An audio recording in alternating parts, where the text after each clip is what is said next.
أول محطة أو أول مرحلة هي القوافل التجارية، الكرفان سبساريان، لأنه كما نعلم بأنه أول من مد خطوط الربط بين شمال الصحراء وجنوب الصحراء هي القافلة التجارية، وخاصة تجارة الذهب الذي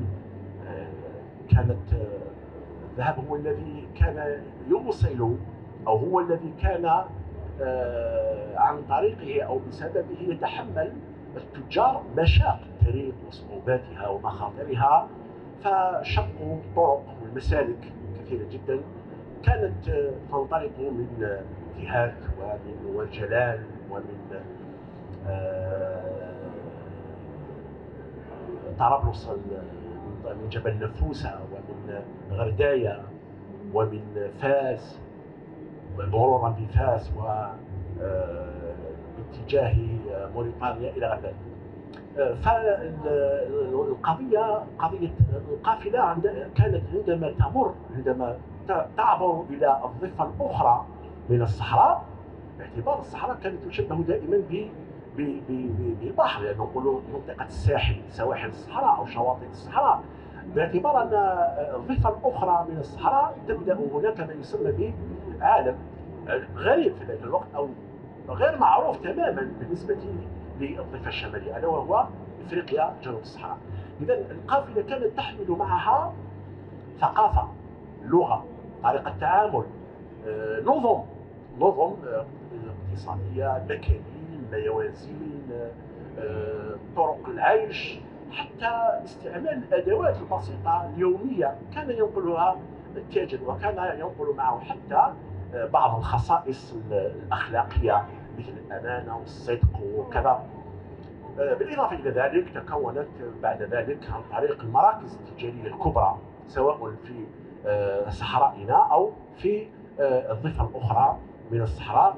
تكونت مع مرور الوقت مصاهرات، وهذه المصاهرات كونت طبقة من المولدين من أو جيل يملك ثقافة مزدوجة، أي ثقافة حملها التجار من الشمال وثقافة جنوب إفريقيا جنوب الصحراء، وخاصة في منطقة جيني وقومي صالح وغاو ونياني وغير ذلك. هذا الجانب الأول. هذا الجانب بحد ذاته يطول فيه الكلام كثير جدا، وكتب فيه الكثيرون وفيه ما يقال، لكن هنا المجال هنا لا يسعنا لكي نفصل فيه كثيرا، فقط نتكلم الآن باعتباره أنها أول محطة من المراحل التي تمت من خلالها بداية هذا التواصل. المحطة الثانية تتمثل في المجال الديني، وخاصة نقصد هنا التصوف، الصوفيزم. فنحن نعلم بأنه أولا عندما نتكلم عن التصوف كمنهج ديني، كان يتبع الطرق الصعبة في نشر الدعوة إلى غير ذلك من خلال بناء الخلاوي وبناء الكتاتيب البعيدة، والتي كانت ترافق حتى الطرق الصوفية. فطريقة أو عفوا القوافل التجارية، فالقافلة التجارية كانت دائما تحمل معها شيوخ الصوفية، فنقلوا طريقة بدأت أولا مع الطريقة القادرية مع أبي مدين شعيب، ثم انتقلت بعد ذلك طريقة مع الكونتيين، عائلة كونتا التي نشرت الطريقة القادرية في افريقيا جنوب الصحراء، كذلك مع الرحمانية، مع التيجانية ايضا والسلوسية. هذه الطرق الصوفية التي متنت اكثر تلك الروابط الثقافية، لأنها لجأت إلى أو عمقت هذه العلاقات، لانه كما نعلم بانه الطرق الصوفيه او الطريقه الصوفيه والزاويه، الزاويه هي عباره عن مؤسسه تختلف عن المؤسسات الدينيه الاخرى، فهي مؤسسه دينيه اجتماعيه اقتصاديه، فهي تشمل حياه انسان من كل جوانبها. فكان المريدين الذين يلتحقون بتلك ويعتنقون تلك الطرق الصوفيه كانوا ينهلون من الزاويه قيم ثقافيه دينيه اجتماعيه، طرق، حتى الاشياء التي كانت عندنا هنا في شمال افريقيا في بلاد البربر كانت مثلا التويزه والتضامن، وهذه انتقلت اليهم عن طريق الطرق الصوفيه. كذلك نقلوا معهم المذهب المالكي. المذهب المالكي هو المذهب السائد والرائد في افريقيا جنوب الصحراء، وخاصه نتكلم هنا على غرب افريقيا او السودان الغربي والسودان الاوسط. اذا نقلوا ايضا المذهب المالكي، نقلوا الكتابه، الحروف، اللغه العربيه بذاتها، نقلوا ايضا النظم والمعاملات والسلوكيات اليوميه التي اصبحت جزءا لا يتجزا من مجتمع الافريقي، خاصه بعدما تاسست الممالك الافريقيه الاسلاميه مثل مملكه مالي، مملكه سنغال، مملكه بورنو، وهي ممالك كان مستشاريها عباره عن تلاميذ تتلمذوا على شيوخ الصوفيه. اذا هذا المحطه الثانيه. اما المحطه الثالثه التي اعتبرها مهمه هي ما يسمى بالجانب الجيو استراتيجي او الجيو بوليتيك، الجيو سياسي او الدبلوماسي كما نسميه. فالدول التي قامت في شمال افريقيا، تكلموا على مثلا الدوله الرسوميه اولا، من اول ايطا الجيريان، اول دوله جزائريه قامت في تيهات. فهذه الدوله كانت سياستها الخارجيه مبنيه بشكل كبير جدا على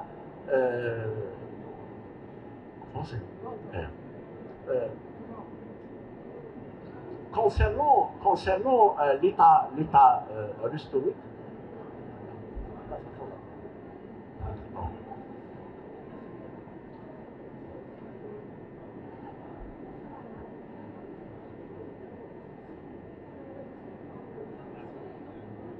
Non, je vais être bilingue. Je vais être bilingue. Voilà. Bon. نتكلم انا.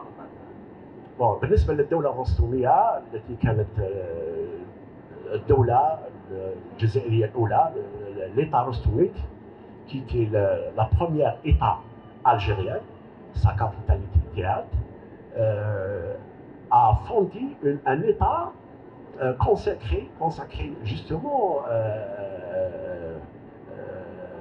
à l'ouverture sur l'Afrique subsaharienne. الدولة الرسومية بنات السياسة ديالها بالتفتح على افريقيا جنوب الصحراء. والدليل على ذلك انه عبد الرحمن بن رستم كان قد عين سفير le premier imam des Rostomites, c'est Abdelrahman Ben Rostom, a nommé un ambassadeur spécialement pour l'Afrique et pour le Mali. السفير هذا كان سهره محمد بن عرفة. C'était son neveu Mohamed بن عرفة qui les écrits arabes, المصادر العربية a mentionné كانت قد سجلت شهادات كثيرة، خاصة ابن الصغير qui a mentionné plusieurs envoyés spéciaux de Théâtre vers Mali. أي سجلت عدة بعثات من دولة من تيهات إلى مالي حول مفاوضات بين مالي وملك ملك مالي والإمام الرسومي عبد الرحمن بن رستم. كانت المفاوضات elle était concentrée sur la négociation de le commerce transaérien et la sécurité au Sahara. النقاشات او المفاوضات كانت تتم عن طريق او مناقشه المسائل الامنيه في منطقه الصحراء، وكذلك مناقشه ما يسمى بالتجاره العابره للصحراء. واحد الفوا هناك انيكدوت واحد النكته هنا صارت، انه ملك مالي قال لابن عرفه هذا، قال له vous êtes un bon parleur، انك محدث جيد، وانك عندك البال ايماج، كان بالون اكسيتيرا. سيتادير او معنى ذلك انه الدوله الرسوميه كانت تخصص جزء مهم جدا من سياستها لافريقيا جنوب الصحراء. اذا هذا ينطبق ليس فقط على لا بروميير ايتا الجيريان الدوله الرسوميه، مي اوسي ينطبق ايضا على الدوله الزيانيه. الدوله الزيانيه اللي كان عندها سفارات، او ذكرها ابن خلدون، ذكرها حتى الدوله اللي يتكلم عليها ابن خلدون، انه منسى موسى كان قد التقى ايام الحج مع احد كبار الدوله في الدوله الزيانيه، وهو هلال كاتالونيا، الهلال القطلاني، والذين منذ ذلك الرحله كانت هناك اتفاقيات ومفاوضات وتبادلات بين البلدين. ليطا زيانيت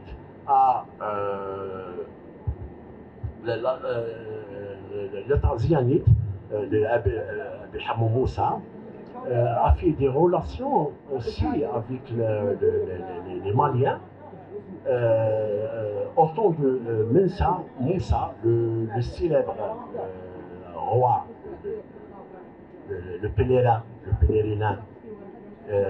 Mensa Moussa, qui a connu à son époque le Mali a connu sa grande épogée. إذا في الأخير يمكن أن نضيف على ذلك ما يسمى بالناحية السوسيو أو الجيوبوليتيك أو الجيوسياسية، ما تقوم به الدولة الجزائرية في العصر الحالي، خاصة في وقتنا الحالي. نجد هناك التفاتة كبيرة جدا من طرف الدولة الجزائرية اليوم من خلال ربط أواصر الثقافة ومعها أواصر التعاون الاقتصادي والاستثمار في إفريقيا. وكل المجهودات التي تقام الآن هي استمرار لتلك القوافل التي بدأت خلال القرن الثامن للميلاد. شكرا لكم. شكرا دكتور، بارك الله فيك. إذا الكلمة للسيد سعد بوه من السنغال، تفضل. السلام عليكم ورحمة الله. الحمد لله والصلاة والسلام على أشرف المرسلين سيدنا محمد وعلى آله وأصحابه أجمعين. يشرفني في هذه الندوة المعنون بالجزائر وأفريقيا خوافل ثقافية أن أتناول الكلمة في هذا الجمع الكريم المحترم لمحاولة عرض بحثنا حول هذا الموضوع المهم جدا. وكما يسعدني غاية السعادة أن أعبر عن في هذا المقام عن عمق الترحاب الأصيل الذي خصصه لنا الإخوة الكرام عامة وأستاذنا الفاضل أحمد جعفر خاصة. ومن أعماق قلبنا نشكركم جزيلا على جهودكم المبذولة، ونسأل الله لنا ولكم دوام التوفيق والسداد. إذن كما تعرفون أنا اخترت موضوعا عنوانه دور الطريقة القادرية الكنتية في ترسيخ العلاقات الروحية والثقافية بين الجزائر والسنغال.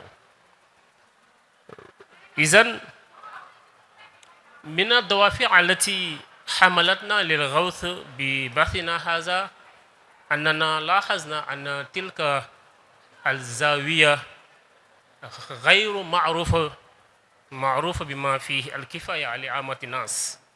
والسبب الرئيسي يرجع إلى قلة الدراسات التاريخية حول الموضوع.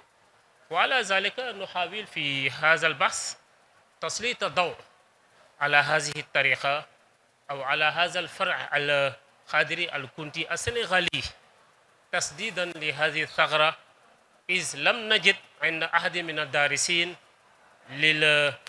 للموضوع معلومات وافية كافية عنه تشفي غليلنا وتودي فضولنا. وإذا أراد الحضور أن نتكلم باللغة الفرنسية، نحن يمكن أن نلخص ما كتبناه بالعربية بالفرنسية.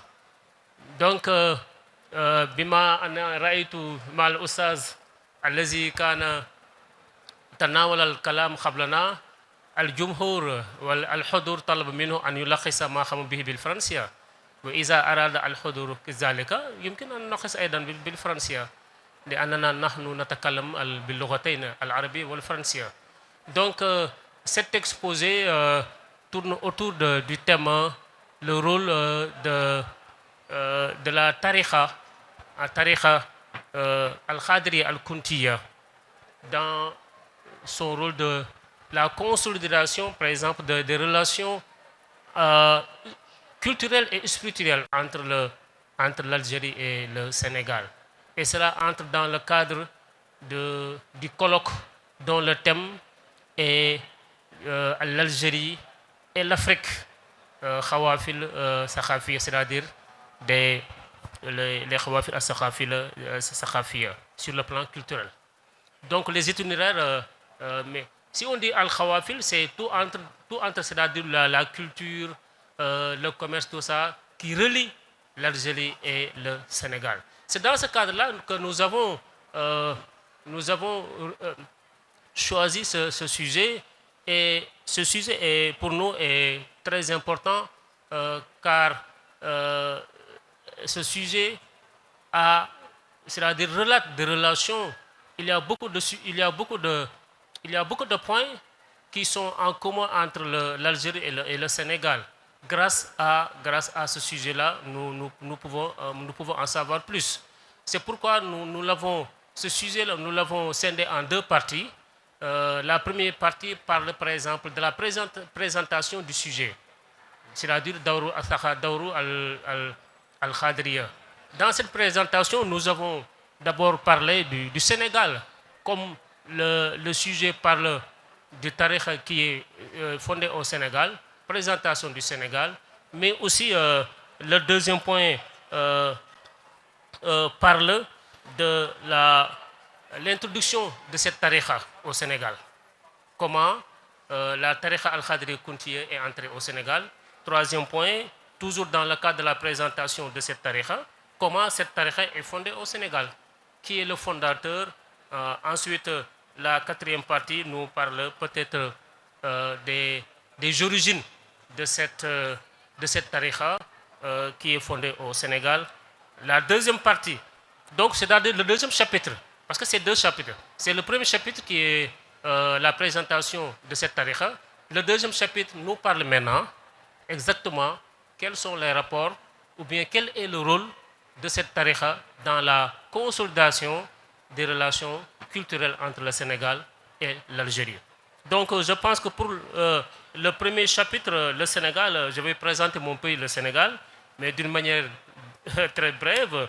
Le Sénégal, comme vous le savez, se trouve en Afrique occidentale et que la plupart des populations sont musulmanes, une majorité écrasante, 95% de musulmans, et la majeure partie de ces populations musulmanes appartiennent à des tariqas. Donc vous voyez que la tariqa joue un grand rôle au Sénégal. 95% musulmans, et l'écrasante majorité de ces musulmans font partie des tariqas. Au Sénégal, on ne peut pas imaginer quelqu'un qui n'appartient pas à une tariqa. soit au tariqa al-Mouridiya, fondée par Cheikh Ahmadou Bamba, c'est une tariqa locale, mais aussi soit à la tariqa al-Khadriya. Et au Sénégal, on trouve al-Khadriya, 3 branches al-Khadriya au Sénégal. Il y a al-Khadriya qui appartient à la branche Cheikh Sadbou al-Saadiya, man haza nusami bi al-Far'a al-Saadi. وهناك أيضا فرع آخر نسميه الفرع السيدية الفرع مثلا qui appartient à Cheikh Sidiya Baba. Mais aussi, troisième far'a, branche de Khadriya toujours, c'est al-Far'a al-Kunti, dont nous voulons parler aujourd'hui. Donc au Sénégal, on trouve trois branches de Khadr. Voilà. Et voilà, donc je disais tout à l'heure qu'au Sénégal, on ne peut pas imaginer quelqu'un qui n'appartient pas à une tariqa. C'est vrai, tout le monde n'appartient pas à des tariqas, mais l'écrasante majorité des 95% musulmans appartiennent à des tariqas. C'est pourquoi on dit que le Sénégal, l'islam au Sénégal est un islam soufi. Islam fi Sénégal, islamun soufi turukhi. Cela veut dire que la tariqa, et cette tariqa joue un grand rôle dans la stabilité du pays. Nous, on le connaît au Sénégal. S'il y a des problèmes, s'il y a des crises, ce sont les chefs Ashur, Soufia qui interviennent pour appeler à la paix, à la sérénité. Ça, plusieurs fois, on l'a vu. Ce que les politiques ne peuvent pas faire, n'ont pas la possibilité de le faire. Donc, pour vous dire que cette tariqa al-Khadriya est fondée par ce qu'on appelle Boukounta en 1883. C'est son père Abou Mohamed Naama, qui est d'origine algérienne, Fitouat, c'est lui qui était là au Sénégal pour faire. Il a été commandité par son cheikh, Sidi Ahmed, pour lui demander d'aller faire là-bas du commerce voilà, pour vendre les bay al-ibil, des chameaux. Et lorsqu'il a vu que les circonstances au Sénégal, c'est des circonstances paisibles, il est retourné à Touat, à son cheikh, li Abi al-Rouhi, Sid Ahmed, pour lui demander est-ce que je peux retourner au Sénégal et faire le prosélytisme. Voilà, c'est comme ça. Après avoir acheté les chameaux et retourné en Algérie, il est retourné encore de plus au Sénégal. Maintenant, Limaza, l'il khiyami bidawa, pour faire le prosélytisme. Et c'est son fils qu'on appelle Boukounta.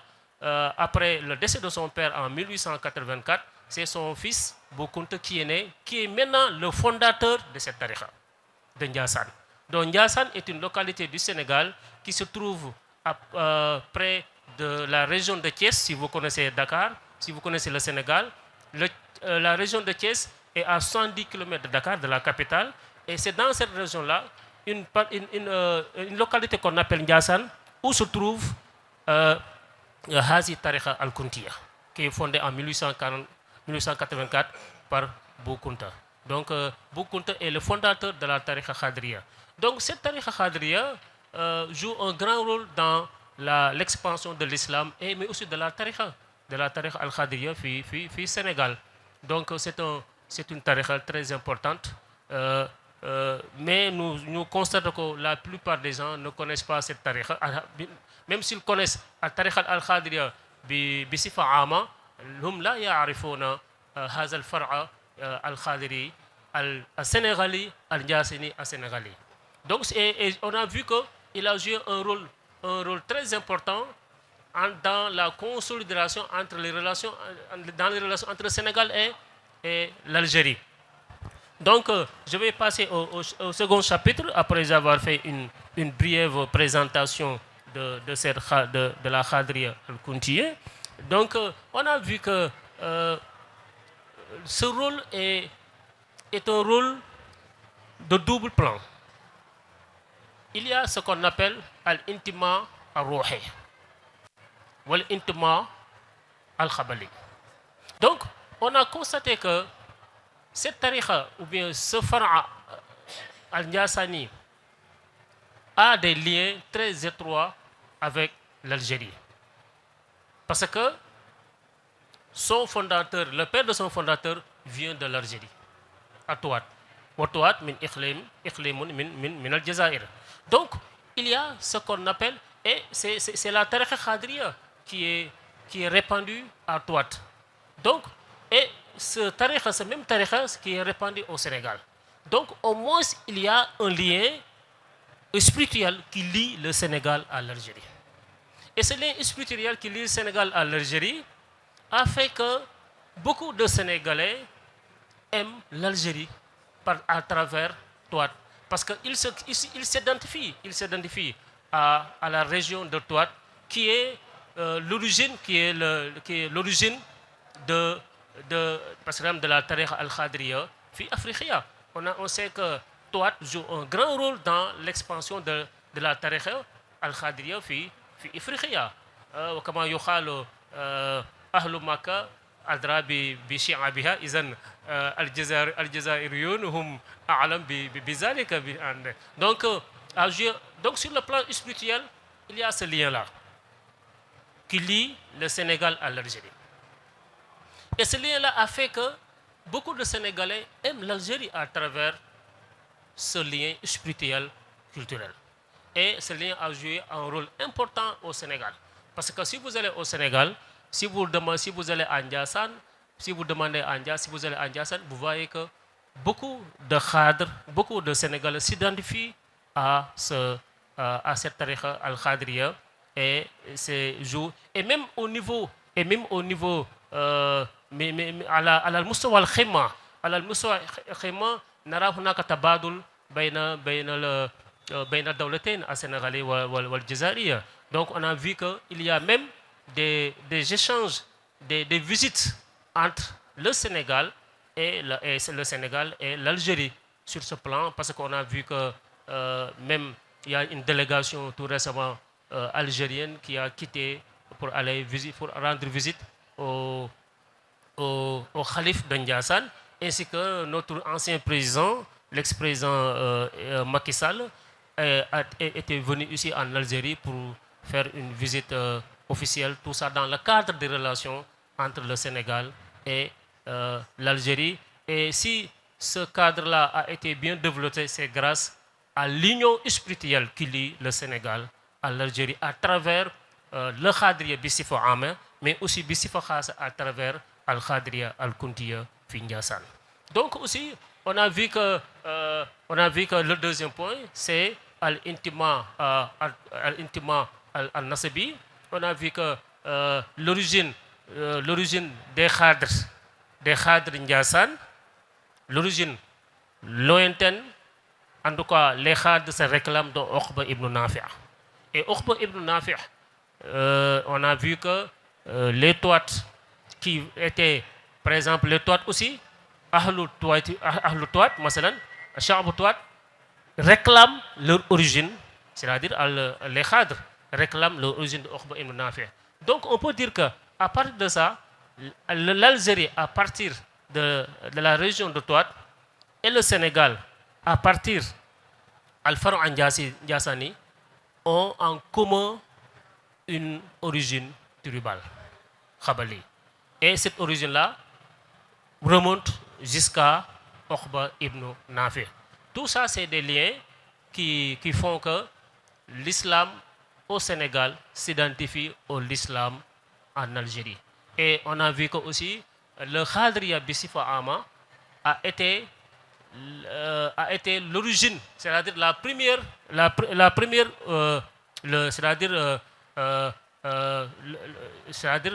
premier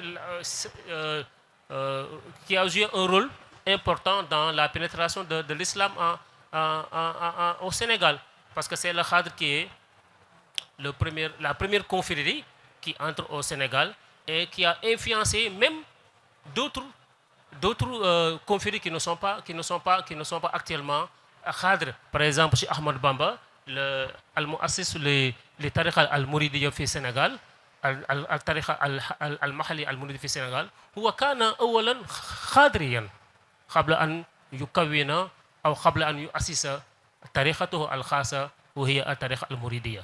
Donc si on prend tout simplement cet aspect, on voit que الطريقة الخادرية بصفة عامة والطريقة الخادرية الكنتية بصفة خاصة أسهمت في ترسيخ وفي تمتين العلاقات بين الجزائر والسنغال بصفة عامة. إذا نشكركم على الانتباه. شكرا سيدي. إذا الإشارة فقط إلى أن الطريقة القادرية في إفريقيا كما يعلم الجميع أنه انتقلت عن طريق الإمام محمد بن عبد الكريم ماغيلي في القرن التاسع الهجري إلى العاشر تقريبا، ومنه أخذها الكونتيون أيضا وانتقلت إلى جاسان.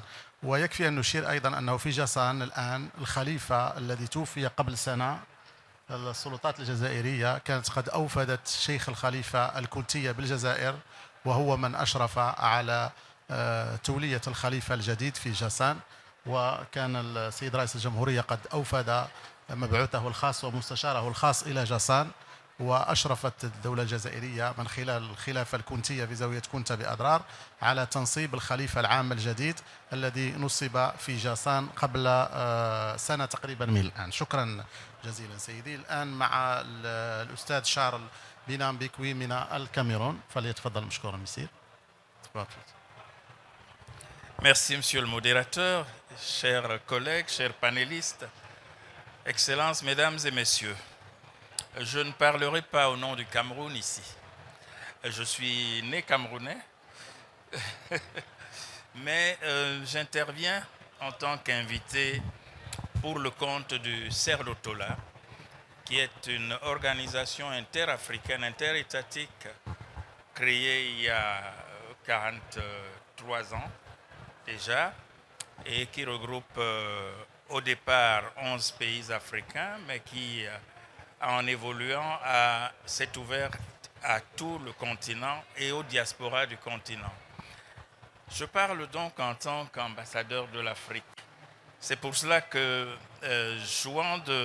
profitant de la générosité des organisateurs, que je m'empresse de remercier en prenant la parole ici, je me suis permis, non point un écart, mais un élargissement du sujet pour vous proposer un petit entretien sur un thème bien ciblé intitulé « Le système caravanier transsaharien comme vecteur de civilisation ». Vous voyez que nous embrassons beaucoup plus large que le sujet qui nous était proposé, qui nous réunit dans cette salle, mais qui appelle évidemment une vision beaucoup plus large que simplement des considérations de documentation. Mesdames et messieurs, les historiens de l'Afrique, de l'islam et de la culture signalent, parmi d'autres, deux éléments fondamentaux dans la compréhension du système caravanier transsaharien. Premièrement, l'islamisation des populations sahéliennes s'est faite très rapidement avec l'empire des Mourabitoun ou Almoravides, qui justement sont des Sahariens et viennent du sud du Sahara. Deuxièmement, l'histoire culturelle caravanière saharienne ne prend tout son sens que dans sa continuité non seulement pré-islamique, mais aussi post-islamique jusqu'à nos jours. On trouve en effet des traces archéologiques, et je parle sous le contrôle de mon ami et frère Slimane Hachi, ici présent. On trouve en effet des traces archéologiques de chasse dans le Sahara. En dessous du sable, certaines pierres montrent qu'il y avait des villes importantes, des gens qui chassaient avec chars et chevaux. Dans les actuels sud algériens, libyens, marocains, ils chassaient des girafes, chassaient des éléphants, etc. Le Sahara était une savane parsemée d'empires. En raison de la désertification, ces empires ont décliné, certains remontant au nord et d'autres descendant au sud. Et donc, en termes de culture fondatrice, c'est peut-être les mêmes populations qui se sont adaptées à leur milieu respectif, installant ce qu'on a appelé ou ce qu'on appellera des oasis. De fait, les oasis constituent les bases de la culture caravanière en tant qu'ensemble réticulé ou archipélique formant une civilisation dont les caravanes sont les fondements. Contrairement à l'idée répandue, l'hypothèse irréfragable du caractère caravanier des civilisations successives du Sahara requiert une approche moins naturaliste et plus culturelle des oasis. Celle-ci résulte d'abord de l'identification humaine à travers l'agriculture. Ce sont des espaces d'adaptation préservés pour vivre malgré la désertification. Les oasis se sont ainsi connectés, ce qui signifie qu'en fait, il y avait certainement des villes connectées les unes aux autres dans le Sahara et dans les deux rives du Sahara qui ont dû changer et s'organiser. C'est ainsi que le système caravanier, semble-t-il, s'est mis en place. Les caravanes naviguaient déjà dans le Sahara lorsque les Arabes et l'islam arrivèrent. Ils rencontrent une ressemblance culturelle et apportent des techniques similaires qui engendreront des erreurs, certaines techniques africaines ayant été faussement perçues comme venant de la péninsule arabique, mais coexistant avec d'autres venant effectivement de la dite péninsule.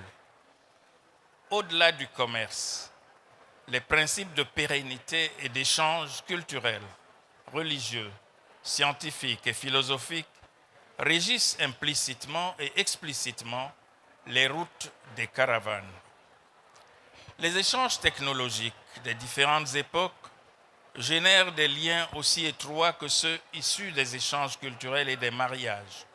Un ensemble qui entraîne une unification culturelle tendancielle, processus de civilisation dont sont issus l'éthos et les arts de vivre de la région.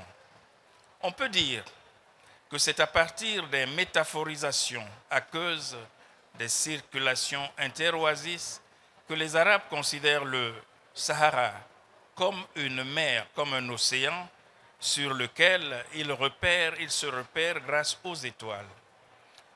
Plus ou moins en contrepoint de la tradition des rois et empereurs navigateurs, exemplifiée par les prédécesseurs du roi malien Mansa Moussa, mentionné par Ibn Khaldoun et l'encyclopédie Mazalik al-Absar de Sila vous connaissez, historien d'origine syrienne, actif en Égypte, n'est-ce pas? Lorsque les Arabes arrivaient de l'autre côté dans leur navigation, ils le considéraient comme un rivage, d'où le nom aujourd'hui retenu comme Sahel, qui, je ne vous apprends rien, découle précisément du mot arabe, n'est-ce pas, pour dire le rivage, qui est Sahel. Il y a donc cette idée de cabotage où on passe de port en naviguant. Sauf que là, on passe d'oasis en oasis avec les caravanes. La spécificité malikite se pose via la question de sa jurisprudence en lien avec le rigorisme islamique.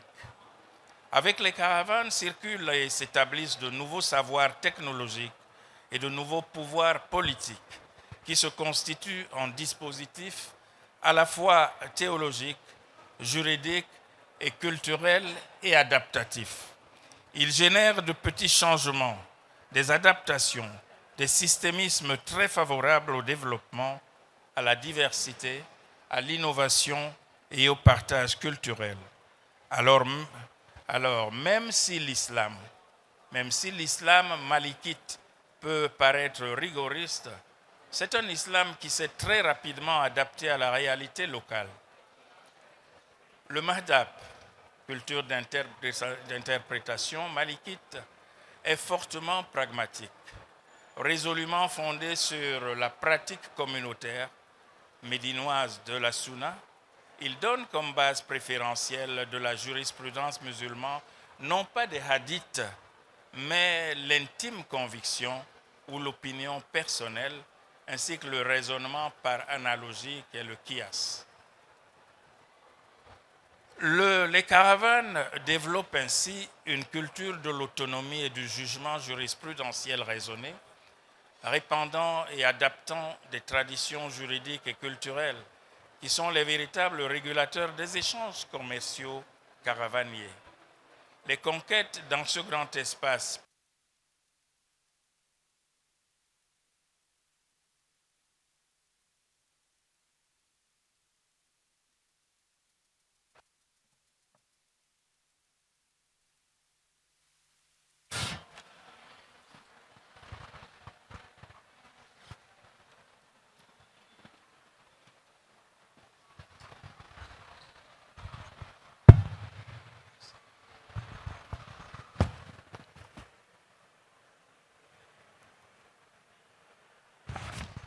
dont nous reprenons en disant que les caravanes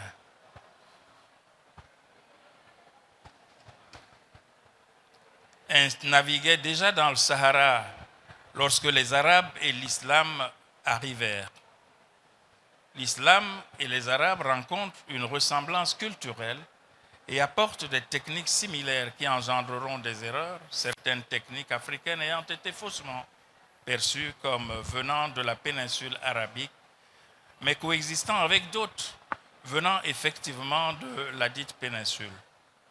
Au-delà du commerce, les principes de pérennité et d'échanges culturels, religieux, scientifiques, philosophiques régissent implicitement et explicitement les routes des caravanes.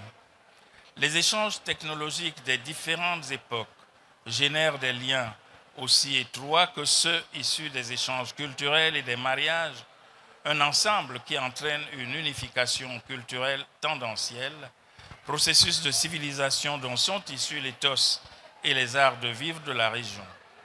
On peut dire que c'est à partir des métaphorisations aqueuses des circulations interoasis que les Arabes considèrent le Sahara comme une mer sur laquelle ils se repèrent grâce aux étoiles, plus ou moins en contrepoint de la tradition des rois et empereurs navigateurs. La spécificité de malikite dont nous parlions se pose via la question de sa jurisprudence en lien avec le rigorisme islamique. Avec les caravanes circulent et s'établissent de nouveaux savoirs technologiques et de nouveaux pouvoirs politiques qui se constituent en dispositifs à la fois théologiques, juridiques et culturels très adaptatifs.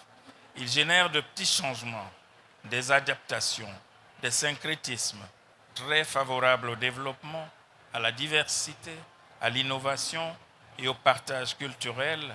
Alors, même si l'islam malékite peut paraître rigoriste, c'est un islam qui s'est très rapidement adapté à la réalité locale. Le Mahdab, culture d'interprétation malékite, est fortement pragmatique, résolument fondé sur la pratique communautaire médinoise de la Sunna. Il donne comme base préférentielle de la jurisprudence musulmane non pas les hadiths, mais, disions-nous, l'intime conviction ou l'opinion personnelle, ainsi que le raisonnement par analogie, le qiyas. Les caravanes développent ainsi une culture de l'autonomie et du jugement jurisprudentiel raisonné, répandant et adaptant des traditions juridiques et culturelles qui sont les véritables régulateurs des échanges commerciaux caravaniers. Les conquêtes dans ce grand espace peu peuplé nécessitent des relais qui se soumettent au code islamique et à la jurisprudence malikite via des lettrés de différents niveaux d'instruction qui vont pouvoir prêcher au mieux de leur capacité. Ceux qui sont disponibles sont acceptés par les autorités plus puissantes de grands centres comme relais locaux, même s'ils ont des particularités dans la manière de s'adapter l'islam à leur réalité. L'essentiel étant ici qu'il y ait quelqu'un qui sait lire et écrire l'arabe, qui comprend le droit islamique et sait appliquer la justice, le règlement des contentieux. Dès lors, que ce soit dans ce qu'on appelle aujourd'hui l'Algérie, le Maroc, le Sénégal ou le Mali, l'islam africain va être le plus tolérant. Et les gens vont mélanger les cultures à leur propre façon, qui se tolèrent les unes les autres et entretiennent des relations d'alliance cosmopolite, l'itinérance caravanière étant modèle de pouvoir et d'alliance changeant, ayant du mal à se reconstituer après une guerre ou une tempête de sable, mais travaillant à une transmission intergénérationnelle. Je voudrais terminer par 3 enjeux civilisationnels de la culture des caravanes. Le premier, c'est la confiance. La confiance découle de la symétrie d'information et donc d'attitudes liées au code de régulation et de comportement partagés par-delà les diversités, comme mentionné en lien avec la jurisprudence malikite. Un des lieux de cristallisation de la confiance, c'est le caravansérail, n'est-ce pas, où s'arrêtent, s'abreuvent et commercent les caravanes. Il faut pouvoir s'assurer que la dette sera payée, que le produit est de bonne qualité, que l'on peut garantir que l'information est bonne et les prix justes, dans un mélange de Wall Street, de marché aux légumes et aux fruits, d'hôtels pour hommes et pour bêtes, et d'entrepôts de marchandises concentrés en un seul endroit. Si développèrent des formes non écrites de contrats, où par exemple on se tape dans la main et on scelle la confiance. On envoie des biens de l'autre côté du Sahara, il y a 1 millier d'alias, mais au retour, on sera payé. C'est un lien de confiance qui est, à nos yeux, très civilisateur et qui est facilité par des codes partagés. Le deuxième enjeu, c'est, après la confiance, la tolérance. La culture caravanière transsaharienne est cosmopolitique, archipélique avons-nous dit, non seulement de rencontres et de circulation des cultures et des peuples, mais de leur cumulation et de leur coexistence que l'on veut productive grâce au respect des différences, voire à leur promotion par adaptation, comme également suggéré avec la jurisprudence malikite à laquelle nous nous référons. Il est démontré que l'Andalousie musulmane, sous le règne des Arabo-Africains, est l'exception et l'exemple de tolérance et d'acceptation de l'altérité dans l'Europe médiévale, l'endroit où la coexistence entre chrétiens, musulmans et juifs fut la plus saine. Or, cette expérience initiale de tolérance universaliste vint en Europe par l'Afrique, il faut le souligner, via la culture des caravanes exportées de l'Afrique et de l'Arabie par les Almoravides, via les routes des caravanes. Pour la nouvelle pensée africaine que le Cerdotola promeut, n'est-ce pas, il s'agit là de moments historiques de développement d'un des plus grands biens dont le monde a besoin aujourd'hui, la convivialité universelle. C'est cela le concept que nous lançons là-dessus, et cette convivialité universelle implique une éthique, elle implique des savoir-faire, des savoir-être à cultiver, à démontrer à nouveau entre Africains, et en particulier entre Africains méditerranéens, n'est-ce pas, et subsahariens. Je dis bien Africains méditerranéens et Africains subsahariens. Il est bien ironique et tragique que parfois les trafiquants et les terroristes, exploitant les corridors almoravides, semblent mieux s'en souvenir aujourd'hui que les gouvernements en place. Le troisième enjeu, après la confiance et la tolérance, c'est celui de la circulation et du ruissellement de la prospérité, qui sont liés au rayonnement culturel, occasionnée par les caravanes les plus emblématiques de l'histoire, n'est-ce pas, à l'instar de celle qui conduisit Mansa Moussa, l'homme le plus riche de l'histoire humaine, du Mali à la Mecque en 1324. Entre autres actions et retombées culturelles et matérielles, cette caravane de Mansa Moussa renforça le soft power et l'attractivité générale du Mali en servant de vitrine itinérante de la sophistication culturelle de l'Empire du Mali. Elle accrut son influence, attira des lettrés du plus haut niveau en faveur de la construction et de l'animation au Mali d'alors des plus grands centres culturels et universitaires de l'époque. Elle imposa d'autant plus le respect de l'Europe et du monde pour l'Afrique subsaharienne et transsaharienne, d'autant plus que l'or du Mali ira plus tard jusqu'à contribuer au financement des débuts de la Renaissance en Europe.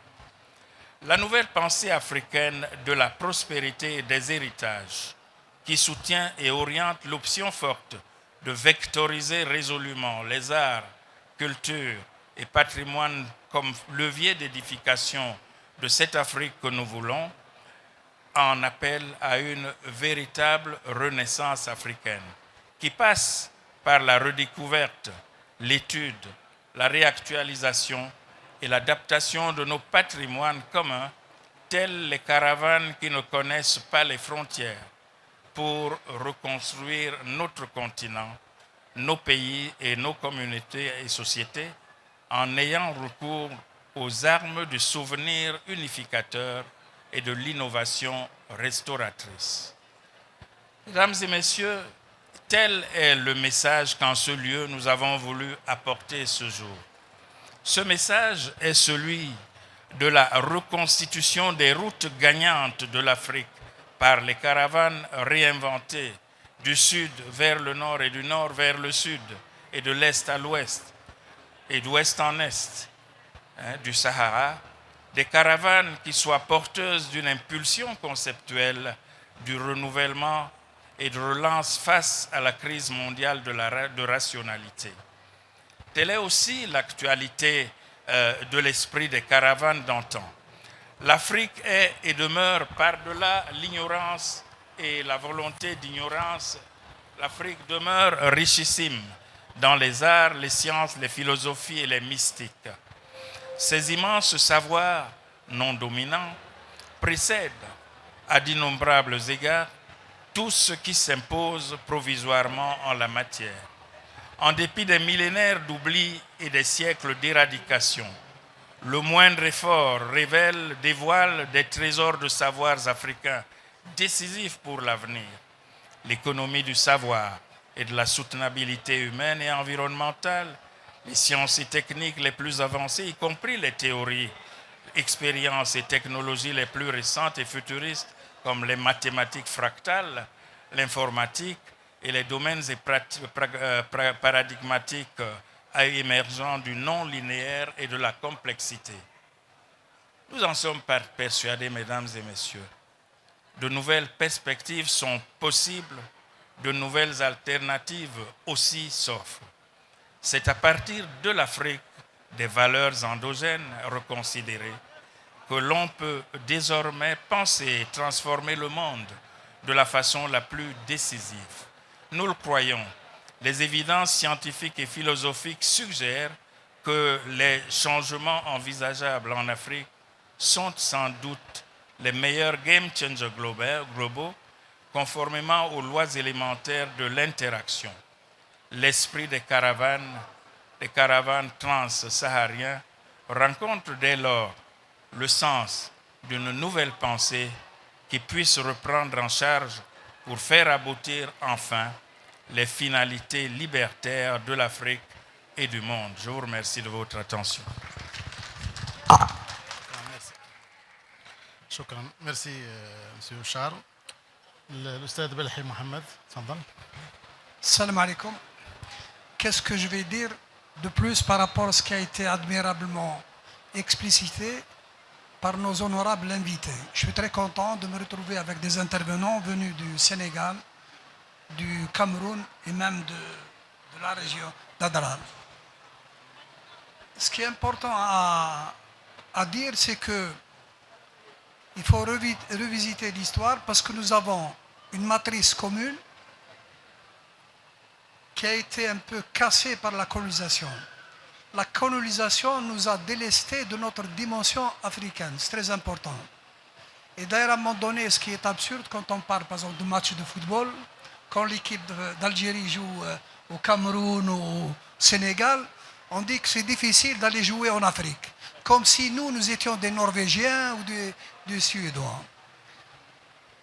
Alors, là où c'est important cet éveil de la conscience africaine, de la dimension africaine, je vais prendre un exemple, un simple constat, mais un exemple parfait. C'est qu'aujourd'hui, il y a un partenariat entre la Mauritanie et l'Algérie pour construire une route entre Tindouf et Zouirat. Ça fait l'équivalent de 700 km. Et quand on dit construire une route, ça veut dire que construire des stations d'essence, des restaurants.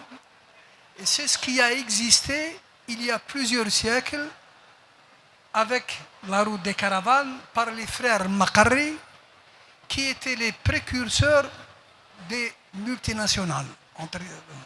Les frères Makarri, comme vous le savez, sont originaires de Tlemcen et à l'époque, ils avaient jalonné toute cette route des caravanes par des puits, c'est l'équivalent aujourd'hui des stations d'essence, par des refuges et des caravansérails. Donc cet exemple de route entre Tindouf et Zouirat, c'est un retour vers cette route des caravanes. La thématique qui nous a été proposée par les organisateurs, admirablement explicitée par nos invités, même si, bien sûr, la thématique elle est à corriger parce qu'il ne s'agit pas de caravane culturelle, c'est de caravane tout court. Parce que quand il y a une caravane, il y a un échange commercial et derrière l'échange commercial, il y a une transmission des idées. Et comme ça a été dit par le professeur, à l'époque, le premier État musulman en Afrique du Nord, c'était l'État rostémite, à travers lequel et par lequel il y a eu, disons, l'expansion de l'islam en Afrique subsaharienne. C'est par l'État rostémite. Et c'était à l'époque aussi un échange des idées et l'avènement de la parole de Dieu à travers les livres. Ce qui est important aussi à relever, c'est que toute cette période-là, très riche d'échanges culturels, économiques et religieux, ont été cassés. Il y a eu des ruptures et je vous citerai, je vous donnerai quelques exemples de ces fractures, c'est-à-dire comment on a été délesté par notre dimension africaine. La première fracture, la première rupture avait commencé par la découverte de l'or en Amérique latine. Ce qui fait que ça, un peu l'Espagne, le Portugal, l'Europe avaient besoin d'or, donc ils trouvaient facilement l'or en Amérique latine à partir de la découverte, enfin 1492. Là aussi, il faut revisiter l'histoire parce qu'on nous dit que c'est grâce à Christophe Colomb, alors que c'était des marins andalous qui avaient aidé Christophe Colomb à découvrir l'Amérique latine. Ensuite, il y a eu la circumnavigation tout au long de la côte est de l'Atlantique par les Portugais. Donc ça a cassé la route de l'or, c'est-à-dire les circuits classiques. La deuxième fracture, pour ce qui nous concerne, toute la période ottomane en Algérie, les Ottomans, à l'époque les Turcs, les Ottomans surtout, c'est le terme approprié, donnaient beaucoup plus d'importance à la course, donc à la mer, et ils n'ont pas accordé d'importance à cette dimension africaine, c'est-à-dire un peu entre la civilisation de la mer et la civilisation du désert. Deuxième fracture. Troisième fracture, et c'est la plus importante pour tous les Africains et pour les Algériens. c'est la colonisation en 1830.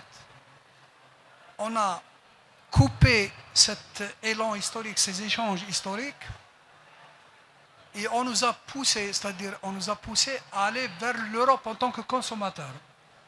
Parce que l'industrie manufacturière, à partir de 1830, a cassé justement ces échanges traditionnels. Donc c'est là trois ruptures fondamentales qui ont cassé cette route, ces circuits caravaniers. Maintenant, il faut donc revenir à ces circuits caravaniers, à cette dimension historique, à cette dimension africaine, et vous l'avez si bien dit, par des échanges actuellement. Par exemple, en Algérie, on voudrait qu'Alger devienne un hub international. Par exemple, quelqu'un qui vient du Sénégal, qui veut aller à Rome ou bien à Istanbul, il passe par Alger. Et moi, je voudrais par exemple aller au Cameroun, je ne suis pas obligé de passer par Rome ou par Londres pour aller à Douala. Donc c'est revenir à cet esprit caravanier, c'est d'aller directement par exemple d'Alger vers Douala, d'Alger vers Ziguinchor par exemple, pour le cas du Sénégal, sans passer par l'Europe. C'est là où il y a eu c'est-à-dire les impérialismes ont cassé ces échanges traditionnels, où à un moment donné, même cette rencontre-là, parce qu'à un moment donné, pour qu'il y ait une rencontre entre Africains, on doit faire ça à Paris ou bien à Londres. Donc c'est important ce retour vers cet esprit de caravanier. Et je pense que pour revenir à cet esprit caravanier, c'est aussi une réhabilitation de cet islam des taureaux, cet islam soufi, parce qu'aujourd'hui, on a eu à un moment donné la colonisation à casser les structures traditionnelles en Afrique. Et aujourd'hui, depuis quelque temps, il y a cet avènement de puissance pour casser justement ces échanges par le wahhabisme, on le voit au Sahel, et par un mercenariat, je ne voudrais pas citer, vous allez deviner. Donc comment revenir à ces liens traditionnels, historiques, pour que cette dimension africaine soit partagée par tous, dans un cadre de convivialité et dans un partage de civilisation. Vous avez dit les Africains de la Méditerranée, les Africains subsahariens, et aussi les Africains de l'Atlantique. Parce que ces Africains de l'Atlantique, à l'origine de la civilisation almoravide, morabitone, qui sont venus du Sahara occidental, de la Mauritanie, le Oued Noun, la civilisation Noun. Et quand on voit aussi avec les Almohades aussi, l'Algérie est partenaire de cette dimension extraordinaire. Pour la première fois, l'Afrique du Nord a été unie. Donc il y avait, avec Abdelmoumen, cofondateur des Almohades. Donc comment revenir à cette histoire commune, à cette matrice commune, à cet esprit caravanier, pour que cette dimension africaine soit partagée par nous tous. Nous sommes fiers d'être africains, parce qu'à un moment donné, on a été aussi, il y a la colonisation, et ensuite il y a eu des stratégies d'État. À un moment donné, pour le cas de l'Algérie, on a voulu nous amarrer à ce qu'on appelle une union de la Méditerranée. Ça peut être intéressant, mais il ne faut pas me délester de ma dimension africaine. Voilà. Merci. ميرسي شكرا استاذ احمد تفضل. شكرا، تحيه طيبه. على ذكر القوافل لي كارافان لي ريلاسيون كولتورال اي كوميرسيال، عندي معلومه حول يعني نتكلموا على القرون القديمه، ما كانش يعني ليس هناك يعني وسائل نقل ولا حافلات، aucun avion, aucun bus. Les chameaux, les points de puits ou les points de vue، نقاط الماء في الصحراء. المستكشف يعني الجنوي، c'est un explorateur génois، أنطونيو مالفانتي، en 1447 يعني ينطلق من جنوة بسفينة ويجي لهونين، لو بور هنين تلمسان، ومن هنين من تلمسان يستقل قافلة تجارية اون كارافان كوميرسيال فيغ توات باتجاه أضرار. يعني شوف 1200 كيلومتر في 1447 على ظهور الإبل لشامو. يعني واش من إصرار، واش من الرغبة، سي كوا لوبجي بور سات فواياج. علاش؟ باش يشوف عمق العلاقات الجزائرية الإفريقية وين مبنية، لا باز نتاع هاد لي رولاسيون هادي تاع العلاقات في عمق الصحراء في منطقة توات أضرار. القافلة تبقى تماك. مسيو غوردون لينج اسكتلندي مستكشف الشهير في 1826 1826 يجي من ليبيا من طرابلس تريبولي على غدامس، ومن غدامس الورقله ومورقله الى عين صالح، ويستنى الى اريتي بور اون كارافان كوميرسيال، يستنى قافله تجاريه تتجمع لكي تسافر تقطع الصحراء وتمر عبر هذو لي بوان دو بوي دو في او نقاط الماء، نقاط الحياه، عبر مراحل. احنا المسافه هذيك نسموها في التاريخ عندنا المرحله، والمرحله هذه القافله الكرفان يعني الماكسيموم تاع القطع المرحله مرحله واحده في اليوم. يعني كاع النهار ممكن او 24 اور يقطعوا مرحله واحده 44 كيلو 44 كيلومتر ويحبسوا، وغدوه 44 كيلو ويحبس، وغدوه 44 كيلو ويحبس. والريسك نتاع قطاع الطرق نتاع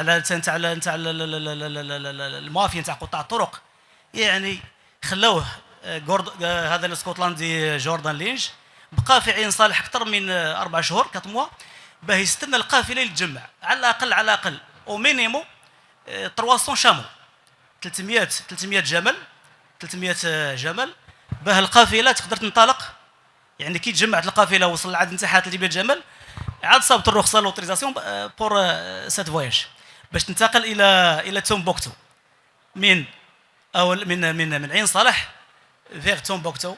بعد في النيجر سواء زنزر ولا اودغيشت ولا في كانو في شمال نيجيريا.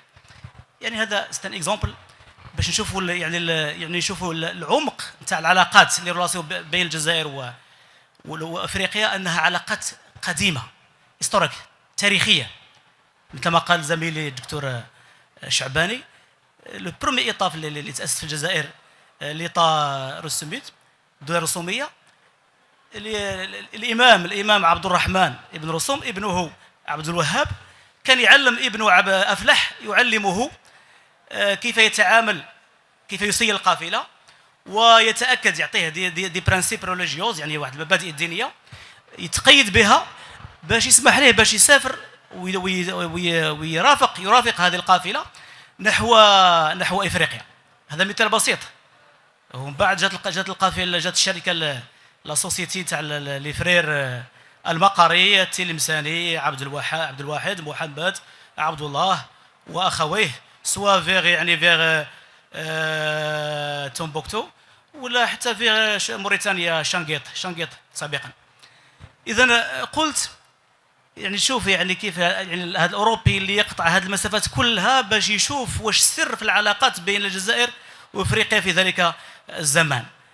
ايضا كي ما نساوش الكرفان ريليجيو اللي هي العلاقه اللي هي القافله الدينيه المتجهه الى الحج، لان الافارقه كانوا يجوا من تومبوكتو ركب الحج ركب التكرور، كان يقوده احمد الامين الغلاوي. وكي يلحق الجنوب الجزائر يلحق الاضرار يسلم القياده لا ديريكسيون يسلمها لسيدي محمد ابي نعامه، يسلمها الى سيدي محمد ابي نعامه الكونتي، ويصبح هو لو شاف نتاع الكرفان هذه نتاع القافله هذه اللي رايحه لمكه فيغ مكه وقطع الصحراء. يعني شوف التواصل والترابط الجزائري الافريقي في مواجهه المصاعب والمتاعب اللي تواجههم في الصحراء. هذا ستان اكزومبل، يعني هذا مثال فقط. العلماء اللي كانوا يقطعوا الصحراء ويقطعوا الفيافي باش يلحقوا الى تومبوكتو، وعندنا نماذج كثيره واسماء كثيره كما قال السيد رئيس الجلسه الشيخ محمد بن عبد الكريم الماغيلي اللي جا من تلمسان وراح لتوات ومن ثم راح الى حتى الى نيجيريا. ولا قبله سيدي يحيى بن إيدير الدلسي من دلس من الجزائر بومرداس، يعني كان يتاجر ويذهب الى تومبوكتو. ولا سيدي ابو الانوار من تينيلاني، ولا سيدي محمد بن أوبا المزمري، كلهم علماء جزائريين دي سينتوفيك الجيريا كي يعني واجهوا هذه المصاعب وانتقلوا عبر الصحراء واصروا. علاش؟ لانه العلاقات اساسها صحيح كان تجاري، لكن كان معامله اكثر مما هو تجاري. المعامله والاخلاق اللي كان يحملها هذا الجزائري ويقابل بها زملاؤه ونظراؤه واصدقائه واخوانه في الدين الافارقه، هذه العلاقات هي اللي عطات الصبغه الحسنه وهذه الصوره الجيده في صوره الافريقي بالنسبه للجزائري، واللي تستمر الى يومنا هذا. يعني وانا نبحث في بعض الصفحات عن هذه المحاضره، لقى باللي العالم النيجيري عبد الله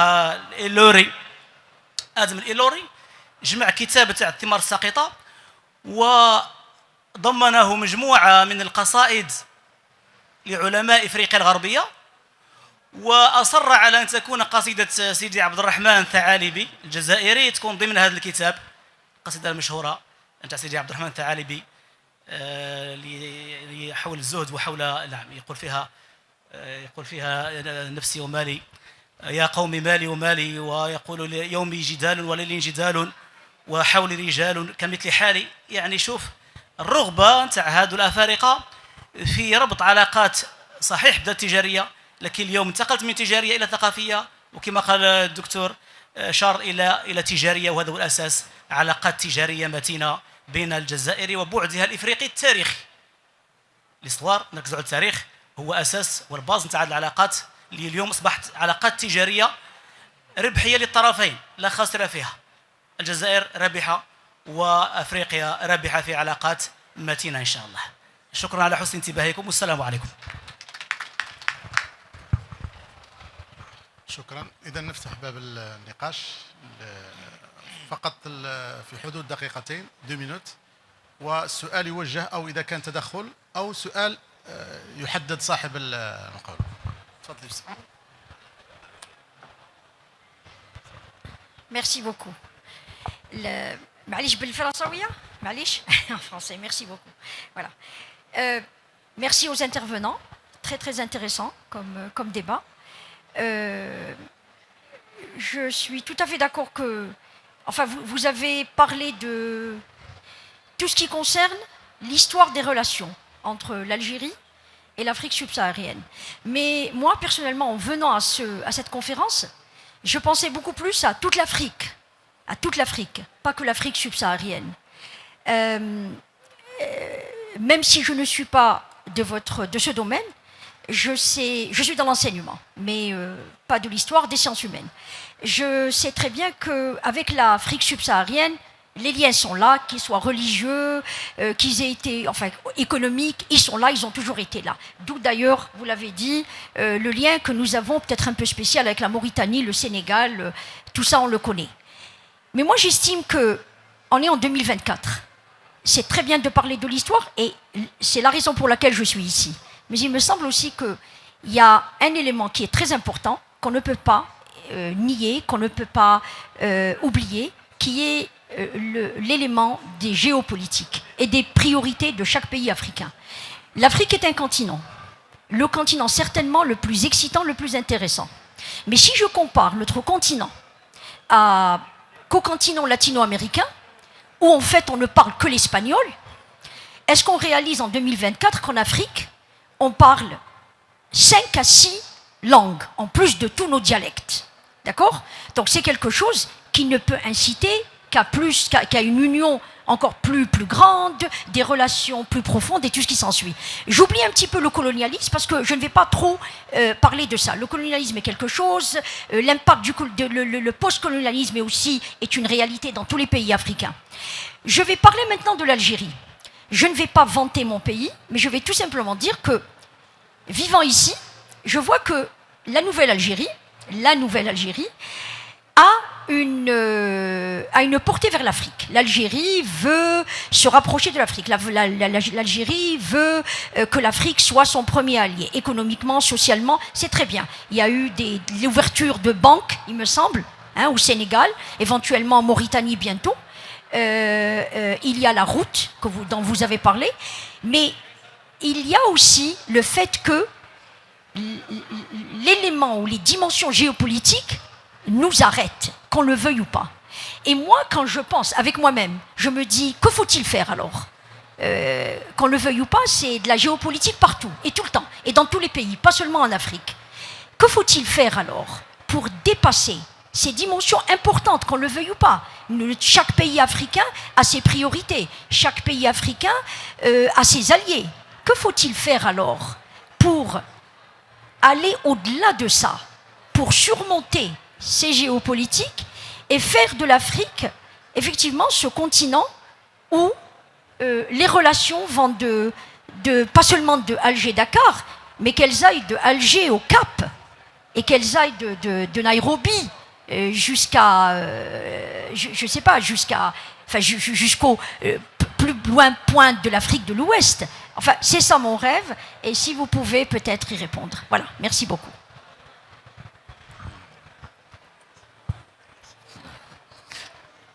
Merci, monsieur le modérateur. Je partage ce que dit madame pour revenir aux différents panélistes.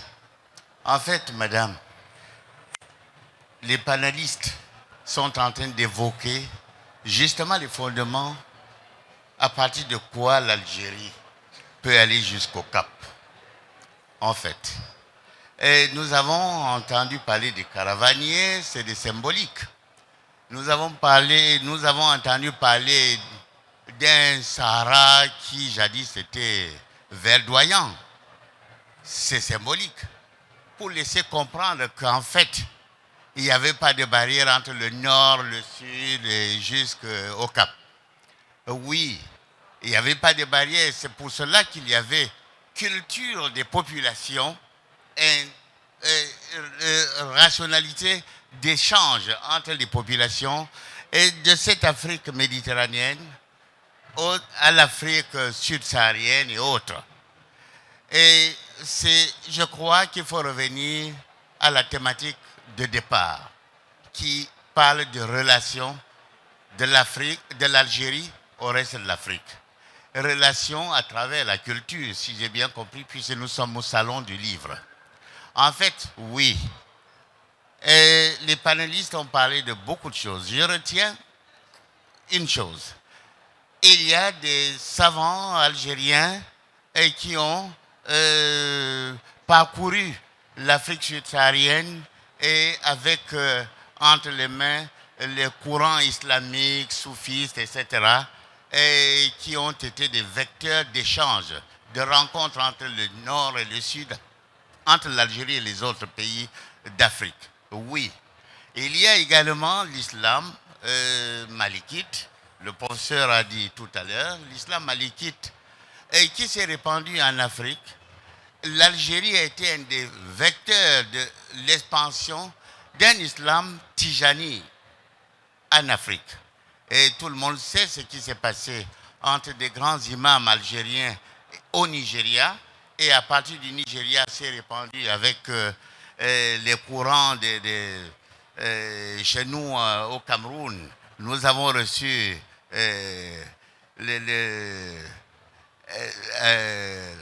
la Damaoua vient de l'empire d'Osman Dan Fodio. Osman Dan Fodio qui parle également du Nigeria, etc. C'est le courant. Et pour parler rapidement, le système Tijania est très répandu en Afrique. Et chez nous, là où je sors, je plaide d'ailleurs les relations entre les populations de chez moi et les populations algériennes à travers le Tijania. Et certains ne savent même pas que Cheikh Ahmed Tijani est né à l'est de l'Algérie et avant d'aller décéder au Maroc. Et beaucoup de gens viennent en pèlerin ici en Algérie, que vous ne savez pas. Beaucoup de gens sud-sahariens viennent en pèlerinage vers l'est de l'Algérie et essayer donc de renouer cet élan qui existe.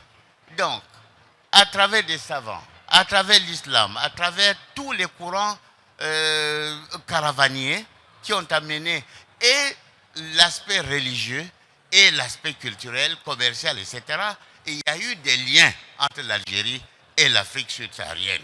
Ça, c'est un fait établi. Maintenant, Madame veut qu'on aille au plus profond, et elle a raison.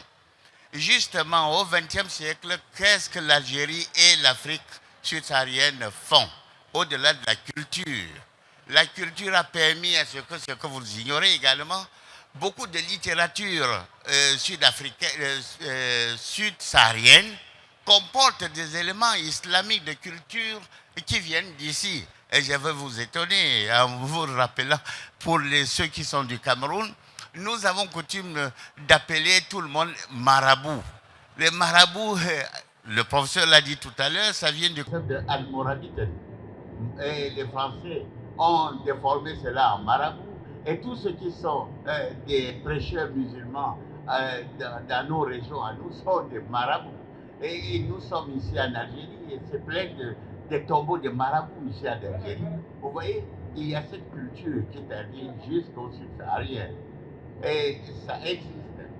Mais tout cela doit être plutôt des vecteurs fondamentaux pour renforcer les relations entre l'Algérie et le reste de l'Afrique. Oui, ces vecteurs doivent exister depuis des temps. Et donc, au nom de ces vecteurs, l'Algérie peut saisir cette occasion pour renforcer ses liens et légitimer ses liens avec le reste de l'Afrique. Et c'est pour cela, vous le dites, l'Algérie d'aujourd'hui crée des passerelles. Et donc, la route transsaharienne, le gazoduc avec le Nigeria, etc. Et puis mieux encore, aujourd'hui, on peut aller au Cameroun à 4h30, 3 fois par semaine, madame. Voyez-vous, c'est grâce à une politique de votre pays et de nos pays africains subsahariens qui ont permis à ce que Air Algérie puisse faire des dessertes vers ces pays régulièrement. Donc, les liens existent. Je voudrais ramasser rapidement pour dire les liens existent entre l'Algérie et l'Afrique subsaharienne. Il faut maintenant des modes de renforcement de ces liens. Et prenons donc que ce salon de livres puisse être une occasion pour entendre ce qu'il faut faire. Le professeur tout à l'heure vous a parlé d'une philosophie, de la nouvelle philosophie africaine qui devrait apporter de la matière aux idées. Parce qu'il ne s'agit pas de constater, il faut réfléchir. Et ce qui nous manque le plus, c'est que nous ne faisons pas assez de recul pour réfléchir. Et c'est ce qui fait que nous, Africains, nous sommes toujours en retard.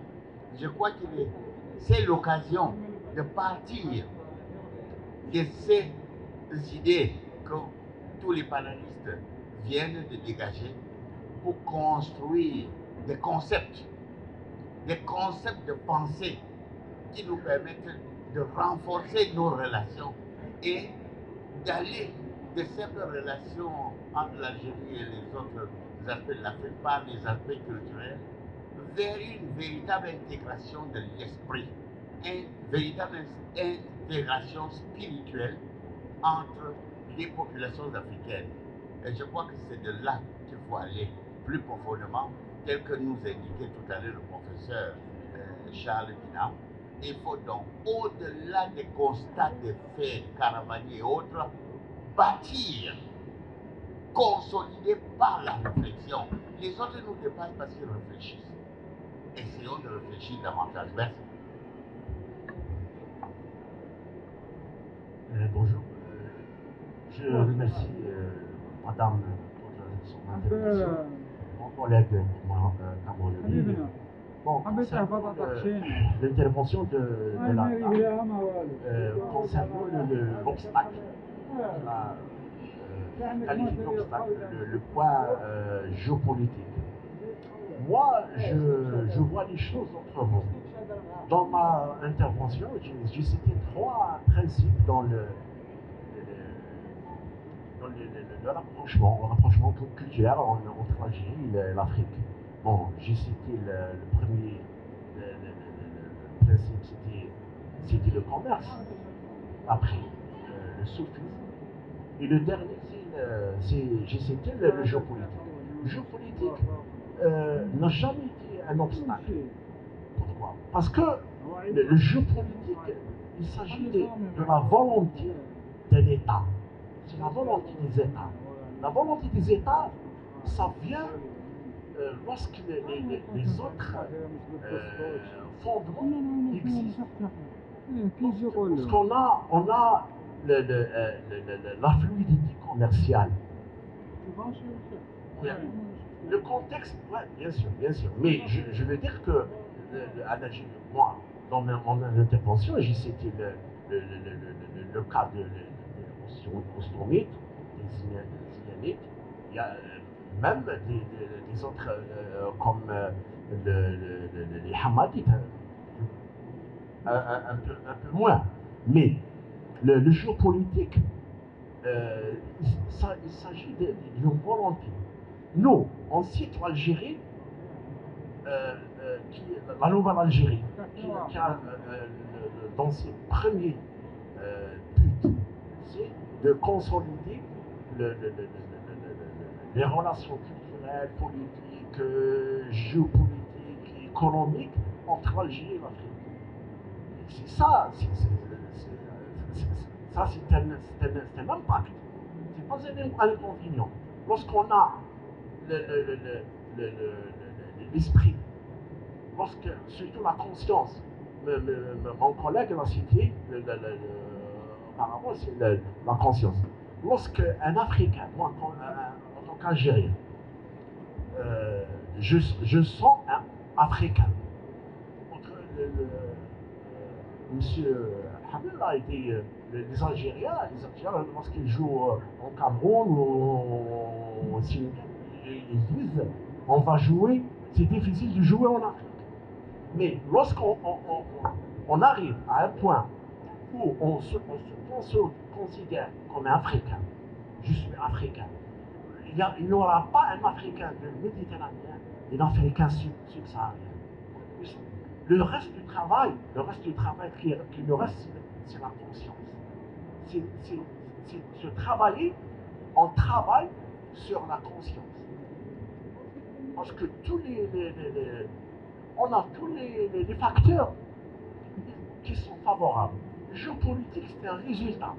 C'est un contexte, comme l'a dit la dame. Mais ce qui nous reste, je pense que ce qui nous reste, c'est la conscience de pensée africaine. Merci.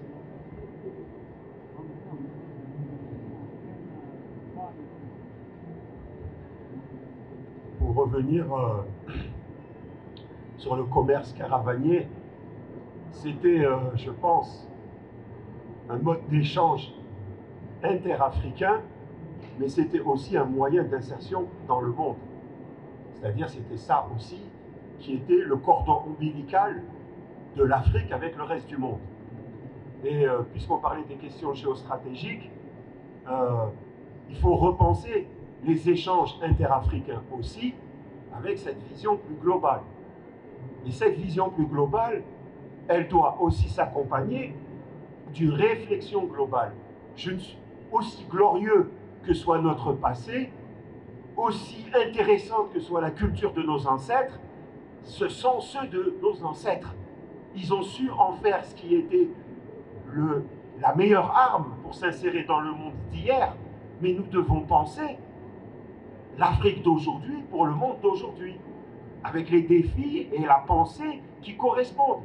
Que ce soit du point de vue religieux, je ne suis pas sûr, sans connaissance particulière, mais alors vraiment pas de l'islam soufi, que ce soit en soi la réponse. c'est un élément dans notre culture qui doit être intégré, mais on est à l'ère de la pensée globale. On est face à des défis globaux.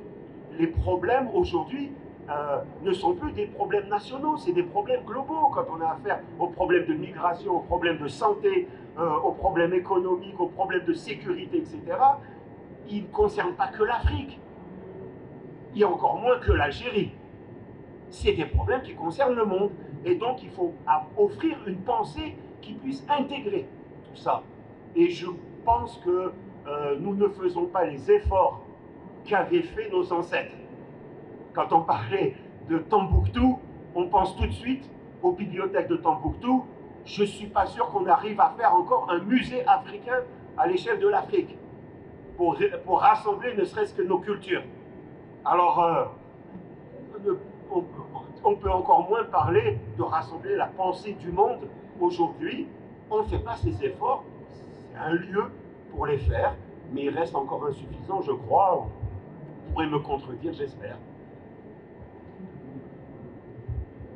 Merci pour cette question. La question est, il faudrait quand même situer le contexte africain où on est. Il y a des tensions. Il faut parler, essayer de trouver des solutions adaptées à la situation actuelle. Des tensions sur la migration, il y a des conflits, il y a des distanciations qui s'opèrent entre les pays. Au lieu que ce soit un rapprochement, il y a des distanciations. On voit le cas de scandaleux qui s'est passé au niveau des frontières libyen et tunisien, par exemple. Qu'un exemple, c'est plutôt qu'un rapprochement, c'est un éloignement. Donc ça, c'est des questions qu'il faudrait se poser. Maintenant, je pense qu'il faudrait trouver des lieux et des moments comme celui-là, le salon ou autre, pour rapprocher. Je me rappelle, quand on était jeunes, on est parti vers un festival international, tous des jeunes de Congo, d'Algériens, de différents. C'est ça qui doit nous rapprocher, c'est-à-dire des moments, de longs moments de caravanes culturelles, mais des rencontres, comme des caravanes culturelles, mais des rencontres de longues rencontres autour de certains thèmes. Et voilà, donc, et voilà, merci. Hein.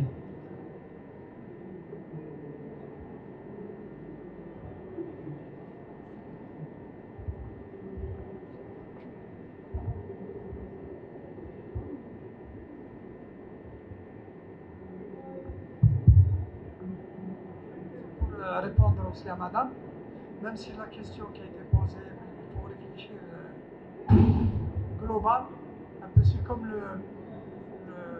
la démarche de Coca-Cola, réfléchir global en pensant local. Donc c'est très simple, ce débat-là, il est déjà les prémices de ce retour à cette dimension africaine. Des fois, il faut commencer par de petites choses. Par exemple, je voudrais citer le travail qu'il faut faire en Algérie, de ce pays-là. Il y a un travail interne à faire, c'est-à-dire cet apport, ces racines africaines dans la culture algérienne, comment les valoriser. Là, je citerai le travail qui a été fait par Mouloud Mamri dans le Touat, à travers la musique elle-même. C'est déjà ce travail sur ces racines africaines. Ah. Donc il faut qu'il y ait un travail fait par des anthropologues, des sociologues, pour restituer cette dimension africaine perdue, pensée locale. Le deuxième point, nous avons ici avec nous Ahmed Chiniqi, spécialiste en littérature. Tout son travail, c'est surtout ce travail, c'est comment décoder cette littérature africaine. Cameroun, Nigeria, il est là, il peut intervenir. Tu vas intervenir, Ahmed. Hein? Voilà.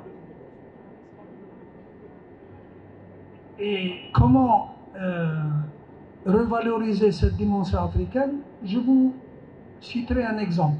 Parce qu'à un moment donné, je cite là toujours le cas de l'Algérie, on a eu, pour des raisons historiques précises, nous étions, nous, élites, quelque part, soit excentrés. À l'université, j'avais des amis qui connaissaient par cœur tous les discours de Lénine, ou la Rosa Luxembourg. et ils sont incapables, ils ne connaissent même pas où se trouve le toit. Donc c'est comment d'abord en Algérie revaloriser nos propres ressources, nos propres racines. Le travail qui est fait. Maintenant pour ce qui est des enjeux géostratégiques, bon, là c'est la difficulté, c'est que comment vivre une période post-coloniale des années 60, parce qu'avec des États dictatoriaux, des pouvoirs dictatoriaux, comment ce qui se passe actuellement au Niger, Burkina, avec l'avènement de la Chine, enfin des enjeux de la Russie, la France qui a perdu une partie de son précaré, comment c'est vrai, comment réfléchir à cette dimension africaine dans un cadre global. C'est vrai que c'est difficile. Il faut commencer, s'il y a des difficultés, commencer par le mouvement associatif, c'est-à-dire la société civile. Maintenant, grâce à Internet, Facebook, TikTok, on peut nouer des relations avec quelqu'un qui habite à Douala ou en Afrique du Sud. C'est très facile aujourd'hui, mais c'est très difficile. Mais j'insiste sur une chose, c'est commencer par le local. Voilà. شكرا أستاذ الوقت راح صحيح بعد ما يطلبش الكلمة هو ما طلبش قال لك طيب هو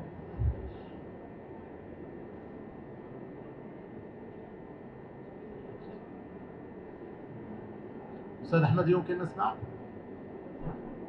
طيب شكرا إذا أستاذ شكرا أستاذ شهاب شكرا أستاذ أحمد عيمان شكرا سعد بوش شكرا أستاذ مصلي أتمنى إن شاء الله أننا نلتقي في فرصة أخرى إن شاء الله.